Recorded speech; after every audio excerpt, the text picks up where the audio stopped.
À présent, laissez-moi vous faire découvrir l'univers du LG 34WL850-W. Le dernier W là, c'est pour le white, la couleur de l'écran. Salut tout le monde, bienvenue sur cette nouvelle vidéo. Aujourd'hui, je vais être debout parce que j'ai besoin d'espace. Donc, je vais vous présenter aujourd'hui un produit beaucoup plus grand. Beaucoup plus grand. La dernière fois, je vous ai présenté son petit frère. Un instant, je vais le prendre. Voilà. Voilà, il est beaucoup plus grand. Vous pouvez voir la référence là. C'est un écran, encore un écran. Et cette fois-ci, il est beaucoup plus grand que celui que je vous ai présenté dernièrement. De la même marque, LG. Je vais le déballer avec vous aujourd'hui. On a ici le pied de fixation avec ressort adapté au poids de l'écran. Un pied plutôt léger en aluminium avec une vis de fixation qu'on peut visser à la main. Voilà. Donc je vais fixer ça. Donc j'ai le pied de l'écran ici déjà monté. Aussi simple que ça. Je peux ajuster la hauteur et puis ajuster l'inclinaison de l'écran ici. Ensuite, là on a toutes les connectiques. Je vais déballer ça tout à l'heure. Voilà. Et voilà l'écran. Ce que je peux vous montrer là. Il est là. Je vais emboîter le pied de fixation. Je vais vous montrer comment ça s'emboîte. Il suffit tout simplement d'emboîter comme ça. Et le tour est joué. Et maintenant, je vais vous montrer la bête. Voilà.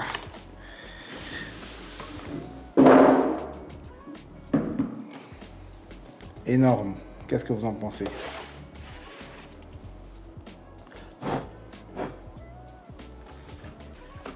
Magnifique. Ok, je vais prendre les connectiques.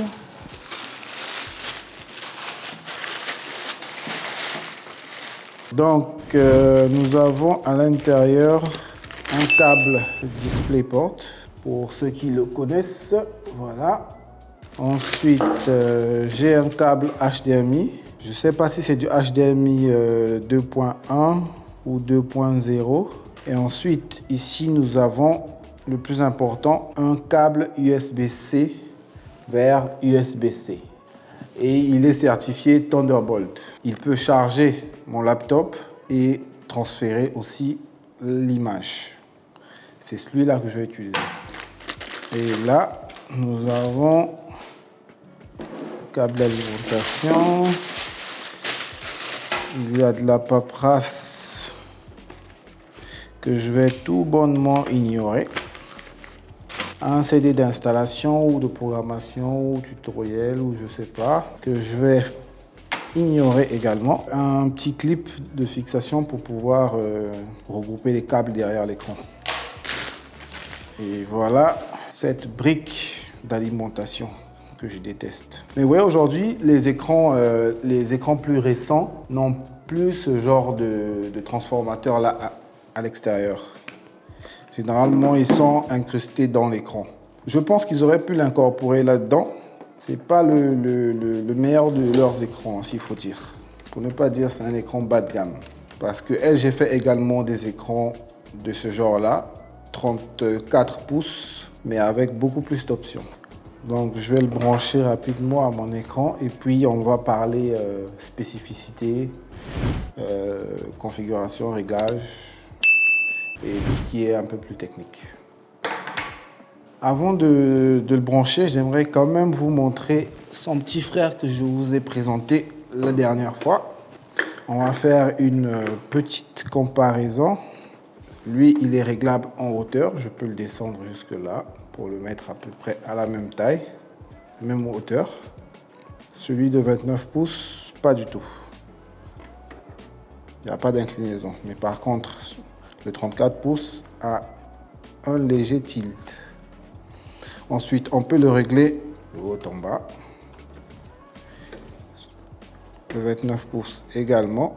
Et l'avantage, c'est que lui, il peut aller plus haut ou plus bas. On va regarder sur le profil. Ah oui, par contre, quand je le fais descendre, et aussitôt, quand je veux le soulever, vous voyez, il monte d'abord et ensuite, je peux le soulever. Voilà, donc il est réglable comme ça, tout comme celui-là. Ensuite, on va parler de la connectique. Donc, on voit toute la connectique ici. Vous voyez la différence? Là, j'ai un port DisplayPort, un port USB, un port HDMI, une sortie audio et puis la fiche jack d'alimentation. Par contre, sur celui-là, j'ai beaucoup plus d'options. Il est incrusté avec un hub. Donc, ce qui fait que je peux brancher un clavier, une souris là-dessus. Et quand je branche mon câble USB-C sur mon ordinateur, je peux avoir des périphériques directement connectés à mon ordinateur. J'ai un port USB-C Thunderbolt, j'ai un port DisplayPort et deux ports HDMI. Deux ports USB-A, une sortie audio et la fiche d'alimentation. Moi, je vais principalement utiliser le port USB-C parce qu'avec le câble inclus Thunderbolt, je peux désormais connecter l'écran juste avec le câble USB-C pour pouvoir non seulement alimenter mon ordinateur, donc j'ai plus besoin de brancher sur le secteur, et ensuite faire passer l'image, comme je disais tout à l'heure. Et également, une fois que j'ai utilisé ce câble, si je branche une clé USB sur ces ports USB-A, j'aurai accès aux données de ces clés USB à travers ce hub inclus sur l'écran. C'est une très bonne chose, ça. Ça va réduire en fait les ports que j'ai à brancher sur mon ordinateur. Sinon, à part ça, l'autre différence qu'il y a entre ces deux écrans, à part la taille également, c'est la résolution. Je vous conseille pour des écrans de plus de 27 pouces. Et même 27 pouces, c'est vraiment, je le dis, 27 pouces, c'est limite. En fonction du genre de travail que vous faites sur votre ordinateur, je vous conseille de prendre à la limite un écran 2K ou 4K ou plus. Parce que quand on arrive au-delà de 25 pouces, 27 pouces, je vous assure que les pixels, vous allez les voir de vos yeux. Et ce n'est pas du tout agréable, surtout au niveau du texte. Et pour cet écran, on a approximativement une résolution de 2K. Parce qu'on ne peut pas avoir du 4K vu la longueur de l'écran comparé à la hauteur. Si c'était un écran en 16 neuvième comme les autres, en réduisant ici, nous nous retrouverions avec une résolution de 4K. Mais vu la largeur de l'écran, la résolution ne peut pas aller jusqu'à 4K.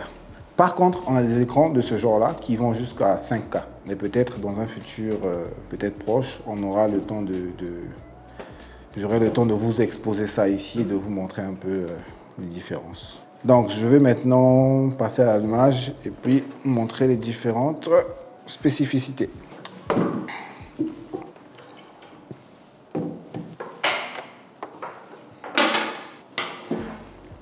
Vous allez constater qu'il charge mon laptop une fois que je l'aurai branché. Voilà, il charge mon ordinateur. Et maintenant, on va discuter un peu.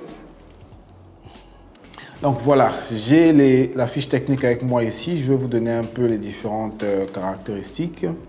Donc nous avons une dalle IPS, nano IPS. Donc ça permet de retenir les bonnes couleurs en fait de l'image. Je tiens à préciser cela parce que la couleur c'est très important pour moi. Vous voyez vous-même, c'est vrai qu'à travers la vidéo la qualité n'est pas pareille, mais si vous aviez l'écran devant vous, vous verrez que c'est magnifique. C'est magnifique. Et donc, nous avons ici une résolution de 3440 par 1440. Donc, nous sommes à peu près à une résolution entre la 2K et 3K par là. Nous ne pouvons pas avoir la 4K ici, comme j'ai dit au préalable, parce que c'est un écran ultra wide, avec un large spectrum qui couvre à environ 98% du spectre DCI-P3. Donc ça veut dire que le rendu de la colorimétrie est magnifique. Donc nous avons un support pour le HDR10, pour ceux qui aiment bien suivre les films en HDR. Les noirs sont très noirs. Il faudrait que je teste un peu l'intensité du noir. On va tester tout à l'heure. Donc là, vous pouvez voir un peu ce que ça donne avec un écran complètement noir. Dans le noir, on a un peu du reflet de la lumière ici, vous voyez. C'est pas complètement noir comparé à là.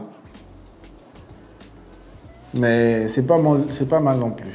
C'est pas mal non plus. Je vais remettre la lumière. Voilà. Ok. J'adore la facilité à laquelle je peux le faire monter avec un doigt et le faire descendre avec un doigt. Maintenant, je vais vous montrer un peu ce que ça donne avec plusieurs fenêtres ouvertes. Là, nous avons YouTube. Je peux mettre une fenêtre là. Je vais ajouter une autre fenêtre ici. Nous allons aller ici sur Google. Vous voyez, je peux avoir deux fenêtres ouvertes au même moment et de taille assez considérable pour pouvoir travailler en même temps. Généralement, moi, ce que je ferais, c'est que si je travaille par exemple sur Photoshop ou Lightroom, je peux avoir certaines fenêtres sur l'écran de mon laptop en bas et ensuite, là, avoir des mails d'un côté. Le plus souvent, j'ai toujours une conversation WhatsApp dans un coin de l'écran parce que je suis tout le temps en communication avec mes clients. Ça me permet de faire plusieurs choses en même temps. Et en fonction de votre mode de travail, je pense que vous pouvez toujours mettre 3 écrans comme ça. Mais cela varie vraiment en fonction de la manière dont vous travaillez. Et généralement, la plupart des gens se contentent d'un écran, mais quand vous travaillez sur des grands tableaux Excel, vous avez besoin de beaucoup plus de place. Je pense que ça pourrait vous aider. Quoique cet écran, il est recommandé pour la productivité. Ça vous permet de produire plus vite et en faisant plusieurs choses au même moment. Donc, je pense avoir fait le tour. Je pense avoir montré du moins le plus nécessaire sur cet écran. Et je pense que cet écran pourrait changer la méthode de travail de plein de gens. Et ce serait une bonne chose de se lancer sur ce genre d'écran. Je vous le conseille fortement. Dans la description, je vous mettrai un lien affilié pour pouvoir commander cet écran et vous permettre de pouvoir l'acquérir. Ce lien affilié me permettrait, moi, de gagner un petit pourcentage et vous de l'acheter au prix normal. Il n'y aura pas de frais supplémentaires là-dessus. Ça vous permettra de pouvoir supporter la chaîne et me permettre de faire plus de vidéos comme celle-ci et forcément d'améliorer la qualité de mes présentations, de mes produits et du reste. Donc sur ce, je vais me retirer et vous laisser avec une vidéo de ce bel écran. Et merci d'avoir suivi cette vidéo. N'oubliez pas de vous abonner, cliquez sur la cloche de notification en bas. Et ciao, ciao, à la prochaine.